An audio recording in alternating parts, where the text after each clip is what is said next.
monde, bienvenue dans cette 4e vidéo sur l'art du pendule. Alors aujourd'hui on va voir comment choisir un pendule. On peut le fabriquer mais on peut également l'acheter.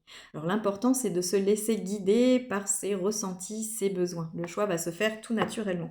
Alors pour les débutants j'aurais plutôt tendance à vous conseiller un pendule goutte ou un pendule en forme de cône parce que ceux-ci sont plutôt stables et ils ont une mise en mouvement assez rapide. Et la pointe va vraiment permettre un travail de précision. Alors au niveau des pendules, vous avez les pendules qui sont dits cônes. Alors ceux-ci sont pour la recherche en général. Ensuite, vous avez les pendules à facettes ou lissées qui vont être en cristaux, en cristal, en pierre semi-naturelle, et eux vont vraiment vous servir pour tout ce qui est guérison, soins énergétiques. On va travailler sur le plan émotionnel, on va travailler sur la protection et l'intuition. Alors pour tout ce qui est pendule en métal, c'est polyvalent, c'est pour tout type de recherche en général.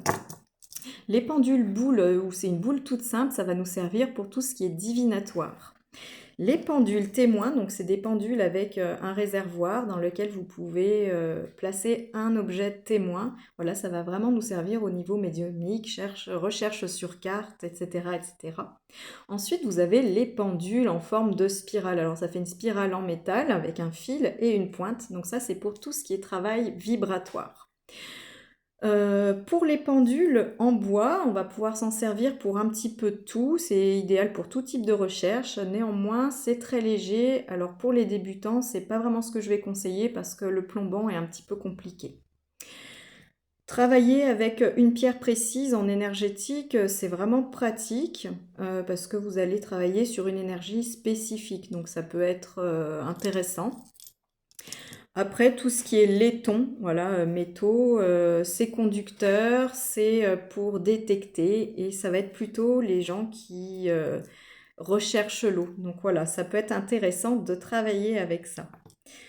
Je n'ai pas tous les pendules qui existent, mais voilà, là j'ai un pendule qui a été fabriqué avec ma fille, donc ça peut être très intéressant de le fabriquer. On va mettre notre intention et puis on va mettre notre créativité, voilà, dans l'objet.